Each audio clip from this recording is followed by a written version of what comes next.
కొరింథీయులకు రాసిన మొదటి పత్రిక 15:3 నాకు ఇవ్వబడిన ఉపదేశమును మొదట మీకు అప్పగించితిని, అదేమనగా లేఖనముల ప్రకారము.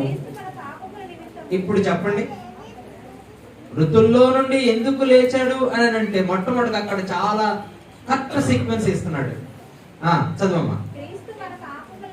నెంబర్ 1, క్రీస్తు మన పాపముల నిమిత్తము మృతి పొందెను. ఇప్పుడు చెప్పు, మృతి పొందాడు అని నీ హృదయంలో నువ్వేం చేయాలట? ఎందుకు మృతి పొందాడు? ఇది విశ్వాసం అంటే.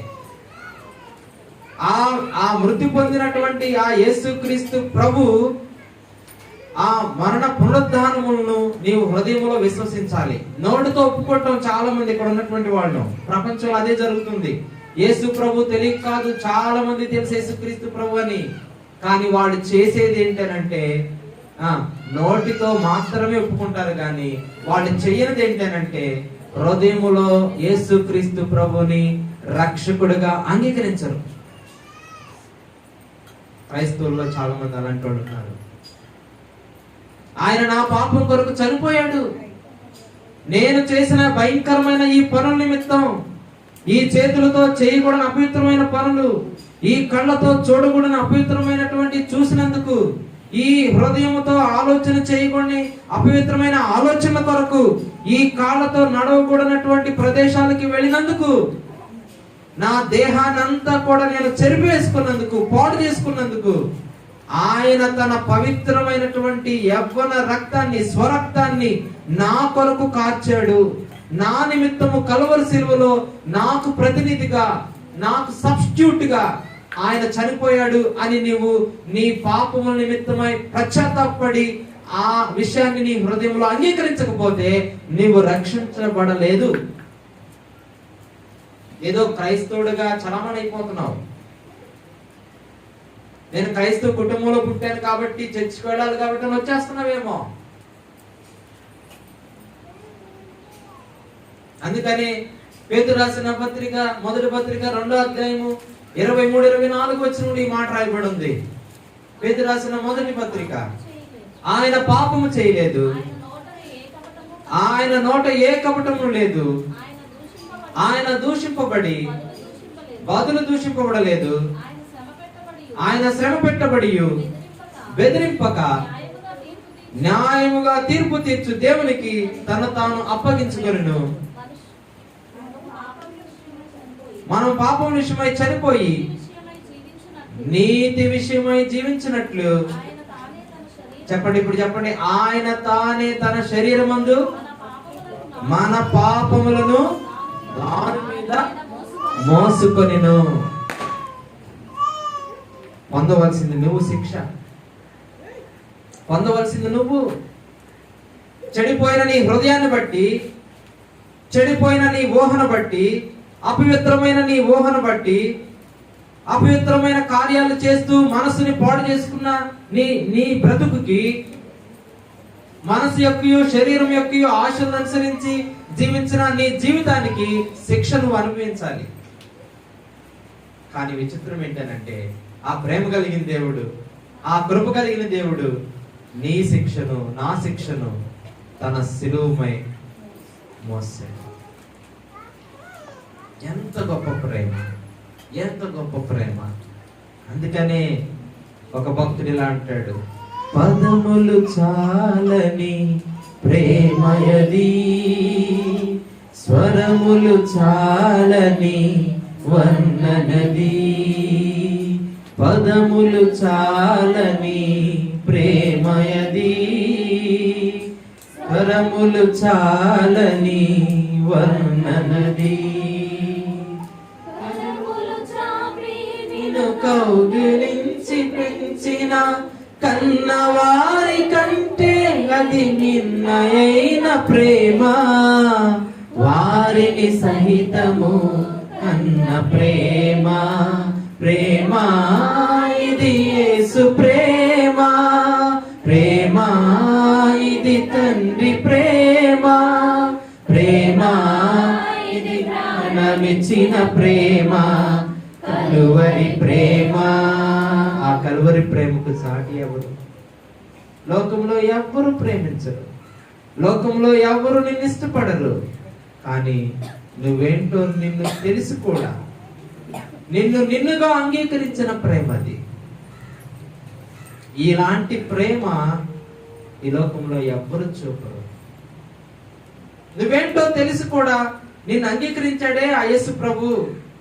ఆయన ప్రేమకు మనం ఎంత చెల్లించిన స్తుతులు, ఎంత కొనియాడిన, ఎంత గణపరిచిన, ఎంత పాడి స్తుతించిన రుణస్థులమే. మనం చూసాము. అందుకనే ఆ 4 సందర్భాలను మీకు జ్ఞాపకం చేశాను. ఊహంతా చెడిపోయిందే, మంచి లేదు. మంచి పనులు చేస్తున్నామా? మంచి పనులు లేవు. ఇలాంటి బ్రతుకులో కూడా దేవుడు నిన్ను నన్ను దర్శిస్తూ వచ్చాడు. ఆయన కలువరి ప్రేమ నిన్ను నన్ను ఆకర్షించింది. అందుకనే మన హృదయం మార్చబడింది. ఆ యేసుక్రీస్తు ప్రభునందు 2024 సంవత్సరాల క్రితం ఆ సిలువపై మరణించిన యేసుక్రీస్తు ప్రభువారి ప్రేమను నా జీవితాన్ని కూడా స్పృశించింది. ఈ లోకానికి వచ్చాడు ఆయన నీ నా పాపం నిమిత్తం చనిపోవడానికి. లేఖనం ప్రకారము ఆయన మన పాపముల నిమిత్తము చనిపోయి పాతి పెట్టబడి తిరిగి లేచాడని నీ హృదయమందు నువ్వేం చేయాలి? ఇప్పుడు చెప్పు నాకు, రక్షణ ఎక్కడ జరుగుతుంది? హృదయములో. ఎలాగూ? దేవుని యందు ఏమని విశ్వాసం ఉంచాలి? చనిపోయి పాతి పెట్టబడి తిరిగి లేచాడని విశ్వసించాలి. ఎంతమంది విశ్వాసం ఉంచారు? చేతులు ఎత్తండి అని అంటే ఆటోమేటిక్ ఎత్తొద్దు. చేతులు ఎత్తండి అని అంటే పడుకోకుండా నిజంగా రక్షణ కార్యం జరిగిన వాళ్ళు వెంటనే ఎక్కుతారు. ఎక్కడో ఆలోచన చేస్తున్నారని అంటే నీ భక్తి జీవితం బహుశా దేవుడు పదే ఎందుకు ఇలాంటి కోరికలు, ఇలాంటి వర్తమానాలు నీకు వినిపిస్తున్నాడు అని అంటే నువ్వు రక్షించబడాలని. ఆయన వచ్చింది అందుకోసమే. బ్రదర్, ఈ జీవితంలో రక్షణ పొందుని పాపం చేయకుండా ఉండలేం బ్రదర్, అందుకే నేను రక్షణ పొందట్లేదండి, లేకపోతే నేను బాప్తిసం తీసుకోవట్లేదండి అని అంటే 2వ వర్తమానంలో మాట్లాడిన విషయాలు. కాబట్టి ఆయన ఏం చేశాడంటే అండి, మన పాపముల నిమిత్తం చనిపోయి పాతి పెట్టబడి తిరిగి లేచాడు. నమ్మాలి, అది రక్షణ. అయితే ఆ ప్రభుని గురించిన వార్త విన్న తర్వాత ఆయన్ని హృదయంలోనికి ఆహ్వానిస్తారు. ప్రకటన గ్రంథం 3వ అధ్యాయం 20వ వచనం.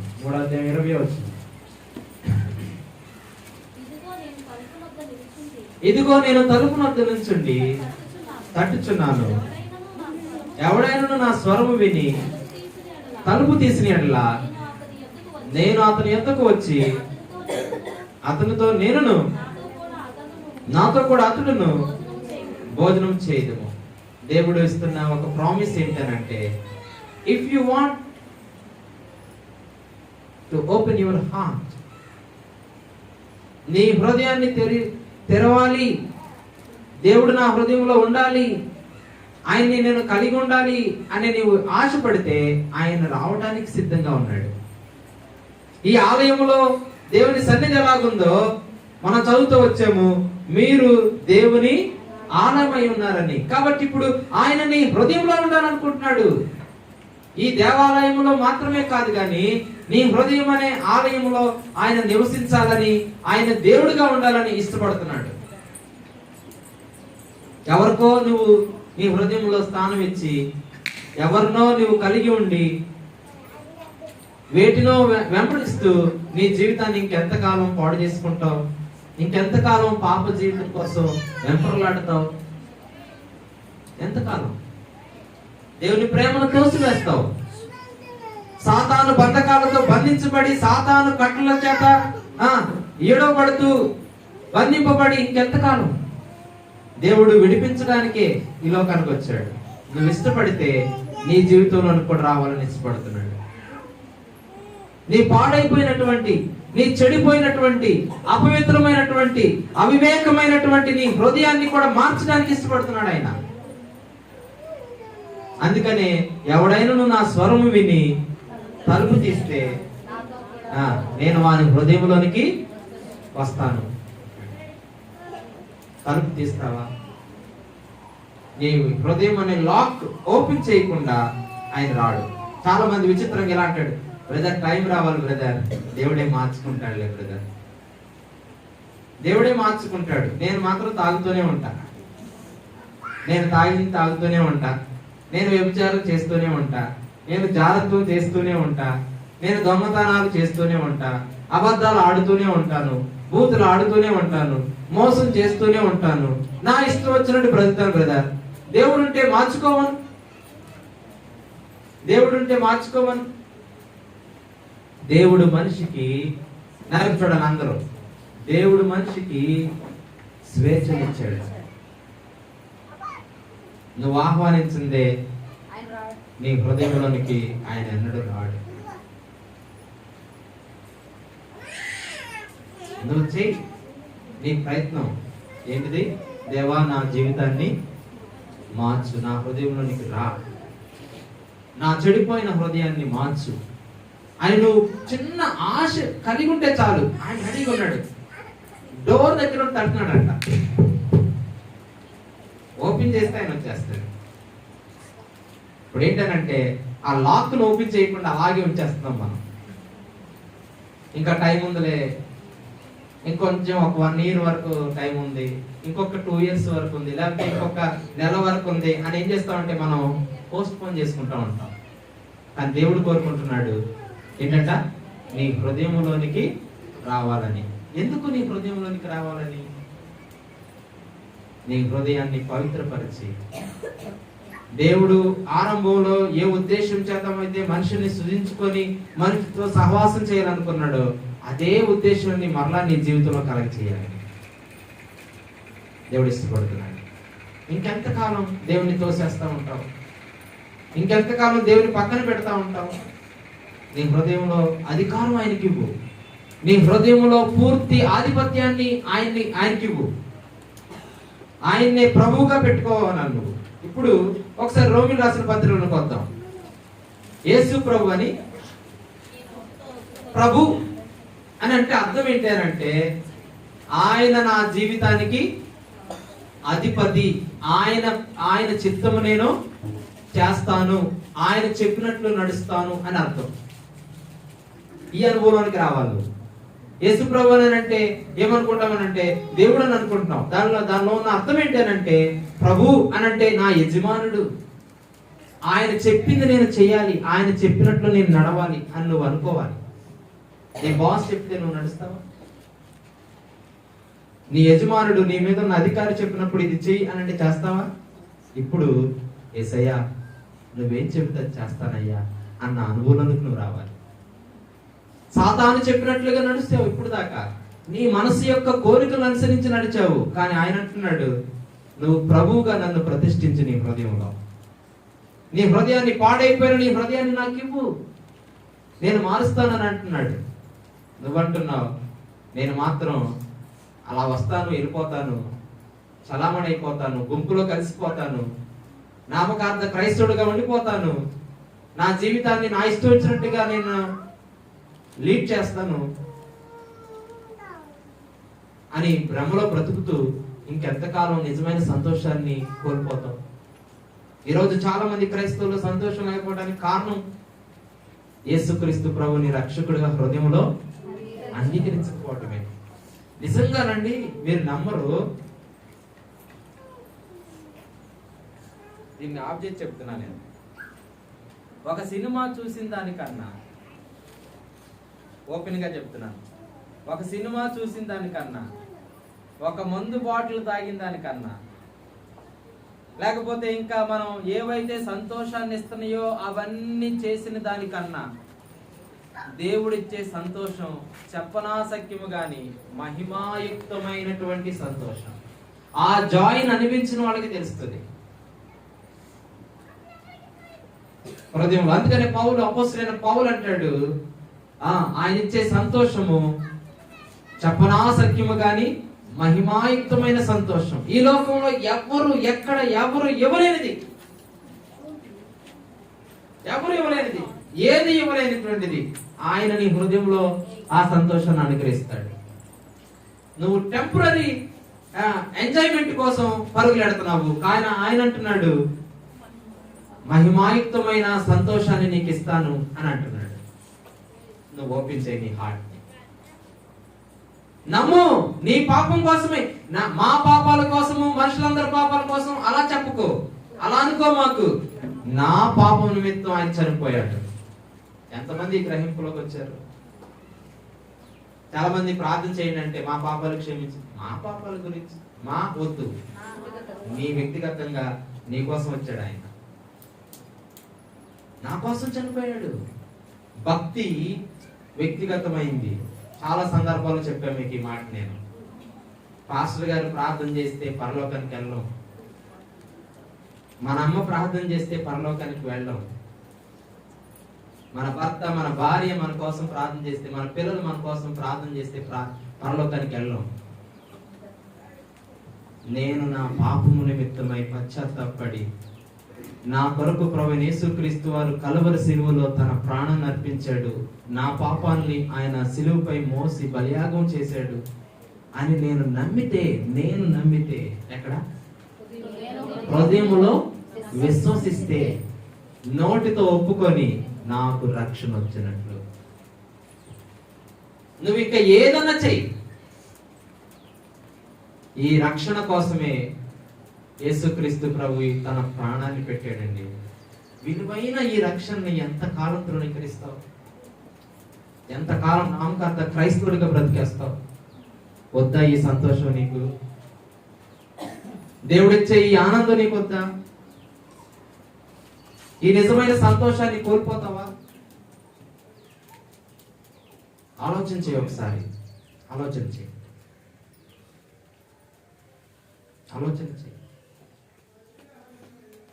ఇదెంతో విలువైనటువంటిది. ఆయన నీ కోసం ఎంత క్రయాన్ని చెల్లించాడనంటే, మనం చదువుతాం ఆ మాటలో, ఉమ్ము వేయబడ్డానికి ఇష్టపడ్డాడు. తన గడ్డాన్ని పెరికి వేస్తుంటే అలా మౌనం పడిపోయాడట. ముసుగు వేసి ముఖం మీద పిడుగుతులు గుద్దుతూ నిన్ను కొట్టినవాడు ఎవడో చెప్పు అని అంటే ఆయన అలా ఉండిపోయాడట. కాండ్రించి ఆయన మీద ఉమ్మేస్తా ఉంటుంటే ఆయన అలాగే మౌనంగా ఉండిపోయాడట. ఒకటి తక్కువ 40 కొరడా దెబ్బలు ఆయన మీద కొడుతూ ఉంటుంటే ఏమాత్రము ఎదురాడక, దూషించక, బదులు మాట్లాడక, గొర్రె బొచ్చు కత్తిరించువాని ఎదుట మౌనంగా ఉండినట్లు ఆయన నీ కోసం నా కోసం తన దేహాన్ని అర్పించుకున్నాడట. నువ్వు నేను ఆలోచన చేసిన ఆ చెడు ఆలోచనకి ఆయన ముళ్ళ కిరీటాన్ని గుచ్చుతూ ఉంటుంటే, ఆ రక్తము కారుతూ ఉంటుంటే అలాగే మౌనంగా ఉండిపోయాడట.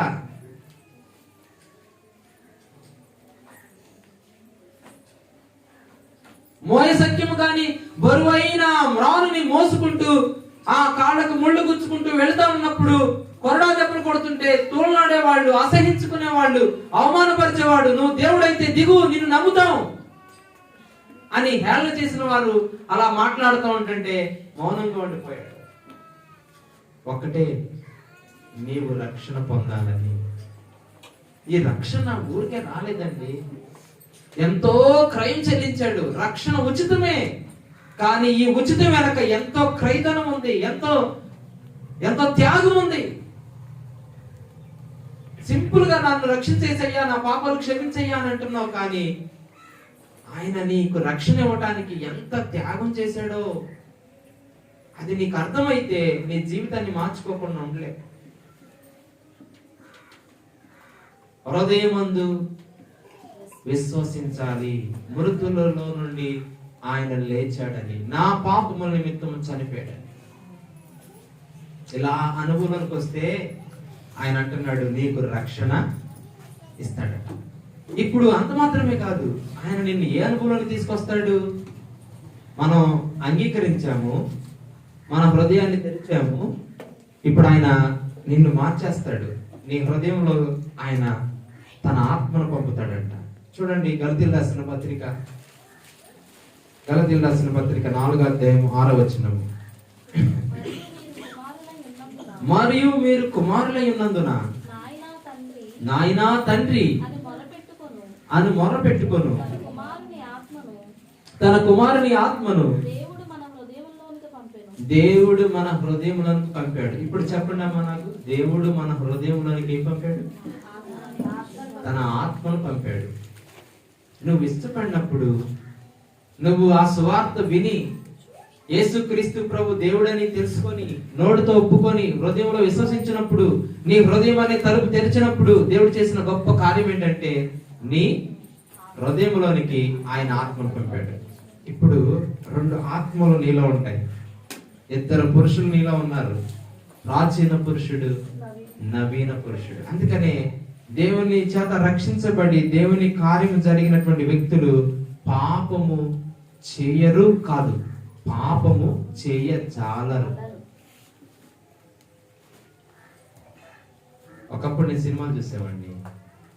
సినిమాలు అంటే పిచ్చి, సినిమా పాటలు అంటే ఇంకా పిచ్చి. సినిమా పాటలు పాడుకొని ఉండలేను. అలాంటిది దేవుని నమ్ముకున్న తర్వాత, నా హృదయం మార్చబడిన తర్వాత, నా హృదయంలోనికి ఆయన వచ్చిన తర్వాత, దేవుని యొక్క ఆత్మ నన్ను సినిమాలు చూడకుండా, ఆ కోరికలు వస్తున్నప్పటికీ దేవుని ఆత్మ నన్ను గద్దిస్తూ ఉంది. రావా, చచ్చిపోయేంత వరకు వస్తాయి. ఒకవేళ రావట్లేదని అంటే అబద్ధం. ఎవరైనా నాకు అస్సలు సినిమా చూడాలనిపించట్లేదన్నా, సినిమా పాటలు వినాలనిపించట్లేదన్నారంటే అది అబద్ధం, పచ్చి అబద్ధం. వస్తాయి, కానీ వాటిని చేయకుండా దేవుని యొక్క ఆత్మ నడిపింపు నీకు వస్తుంది. అదే రక్షించబడిన వ్యక్తి యొక్క అనుభవం. నువ్వు రక్షించబడ్డావనంటే అదే. ఒకవేళ అలా సినిమాలు చూస్తున్నా నీకేం అర్థం కావట్లేదని అంటే నీ రక్షణ ఆలోచన చేయాలి. దేవుని ఆత్మ చేత మన హృదయము నింపబడుతుంది. మన హృదయంలో ఆయన ఆత్మ రూపంలో నివసిస్తూ ఉంటాడు. అందుకనే మీ దేహము దేవుని, ఇప్పుడు చెప్పు, ఎలాంటి అనుభవంలోనికి తీసుకొచ్చాడు దేవుడు మనల్ని. ఒకప్పుడు సాతాను తిష్ట వేసుకొని ఉన్నాడు ఈ హృదయంలో, కానీ ఇప్పుడు పరిశుద్ధాత్మ దేవుడు మన హృదయంలో పంపబడటం. ఎలా పంపబడ్డాడో మనం చూసాము. క్రీస్తుని గురించిన వార్త, సువార్త, విశ్వాసము మన హృదయంలో కలిగి ఆయన్ని మనం అంగీకరించినప్పుడు, ఆయన్ని కోసం మన హృదయాన్ని తెరిచినప్పుడు ఆయన మన హృదయంలోనికి వచ్చాడు. ఇప్పుడు మన హృదయము ఆయన ఆలయం అయిపోయింది. అంత మాత్రమే కాదట, మనం ఇంకొక అనుభవాన్ని కూడా వచ్చాం. ఈ మాట చెప్పి నేను ముగిస్తాను. చూడండి, కొరింథీయులకు రాసిన 2వ పత్రిక 6వ అధ్యాయం 18వ వచనం. కొరింథీయులకు రాసిన 2వ పత్రిక 6వ అధ్యాయం 18వ వచనం. మనము జీవము గల దేవుని ఆలయమై ఉన్నాము, అందుకు దేవుడు ఇలాగ సెలవిచ్చుచున్నాడు, నేను వారిలో నివసించి సంచరింతును, నేను వారి దేవుడినై ఉందును. చాలు, మనం ఏమై ఉన్నామట? జీవము గల దేవుని ఆలయమై ఉన్నాం. Our heart became the temple of the God. ఎంత గొప్ప అనుభూతి, ఎంత గొప్ప అనుభూతి అండి. అందుకని ఎఫెసీయులకు రాసిన పత్రికలో అంటాడు, మనము దేవుని ఇంటి వారమై ఉన్నామట. ఎఫెసీయులకు రాసిన పత్రిక 2వ అధ్యాయము 19వ వచనం. 2వ అధ్యాయం 19. కాబట్టి మీరు ఇక మీదట పరజనులు పరదేశులై ఉండక పరిశుద్ధులతో ఏకపట్టణస్థులను దేవుని ఇంటి వారనే ఉన్నారు. నీకు ఇల్లు ఉందో లేదో తెలియదు కానీ, స్థలం ఉందో లేదో తెలియదు కానీ దేవుని ఇంటి వాడు అయిపోయావు నువ్వు. ఒకప్పుడు దేవుని ఇంటి బయట అంటే దేవుని ఇల్లు అని అంటే దేవుని మందిరం, దేవుని ఆలయం, దేవుని పరిశుద్ధ స్థలం. ఇక్కడికి వచ్చి కూర్చున్నామనంటే నువ్వేదో యాదృచ్ఛికంగా వచ్చిన వ్యక్తి కాదు. ఎంతో మంది ఉన్నారు ఈ శ్రీనివాసపురంలో, వాళ్ళందరూ రాలేదే. నువ్వు అనుకుంటావు అన్ని బలవంతంగా కూర్చోబెట్టాడు అనుకుంటున్నావేమో. ఒకవేళ నేను కూర్చోబెట్టినా నువ్వు ఒకవేళ బలవంతంగా ఇక్కడ ఉన్నా దేవుని సంకల్పం అనేది నువ్వు గ్రహించాలి. లేకపోతే ముందే వెళ్ళిపోతావు, ఇక్కడ కూర్చో అసలే. దేవుని ఇంటిలోనికి వచ్చేసాం మనం, దేవుని ఇంటి వారం అయిపోయాం. దేవుని ఇంట్లో అబ్బా తండ్రి అని మొరపెట్టే ఆ అనుభవంలోకి వచ్చేసాం. ఎంత గొప్ప అనుభూతి అండి. ఇప్పుడు చెప్పండి, మనం ఏమవుతూ వచ్చాము? దేవుని ఇంటి వారం అయిపోయాము, దేవుని యొక్క ఆలయముగా చేయబడ్డాము. ఇలాంటి అనుభవం దేవుడు నీ నా హృదయంలో కలుగజేశాడు. కాబట్టి ఇప్పుడు మనం ఎందుకు ఆరాధన చేయాలి ఆయన్ని అని అంటే, ప్రభువా పాడైపోయిన నా హృదయాన్ని నువ్వు బాగు చేసావు, నా పరిస్థితి అంతా ఎరిగి కూడా నన్ను ప్రేమించి నా కొరకు చనిపోయి నా హృదయంలోనికి నువ్వు ఉండటానికి ఇష్టపడ్డావు, నీ కుమారుని ఆత్మను నా హృదయంలోనికి పంపావు, నన్ను నీ ఇంటిగా నీ ఆలయముగా మార్చేసావు. అందును బట్టి నిన్ను నేను స్తుతిస్తాను. కాబట్టి ఒక్క మాట చాలండి దేవుని ఆరాధన చేయడానికి. ఒకవేళ ఇంకా నీ హృదయం అనే ఇంట్లోనికి, ఆ దేవాలయంలోనికి ప్రభువుని నువ్వు రక్షకుడిగా దేవుడిగా అంగీకరించకపోతే, ఇప్పుడైనా మీకు అనుకూలమైన సమయం ఒక్కటి చాలు. నోటితో ఒప్పుకొని హృదయంలో విశ్వసిస్తే నీకు రక్షణ వస్తుంది. ఆ దేవాది దేవుడు నిన్ను కూడా దేవాలయముగా, నీ హృదయాన్ని కూడా దేవాలయముగా మార్చుకుంటాడు. కాబట్టి అలాంటి కృప దేవుడు మనకు అనుగ్రహించినట్లు మోకరిద్దాము, ప్రభు సన్నిధిలో ప్రభుని ఆరాధన చేద్దాం. ఎవరు అటు ఇటు తిరుగుద్దండి? గడిపే ఒక్క గంట లేదా 2 గంటలు మీనింగ్ఫుల్ గా గడుపుతాం. బయటికి వెళ్ళడానికి ట్రై చేయొద్దు, పక్కన వారితో మాట్లాడడానికి ట్రై చేయొద్దు.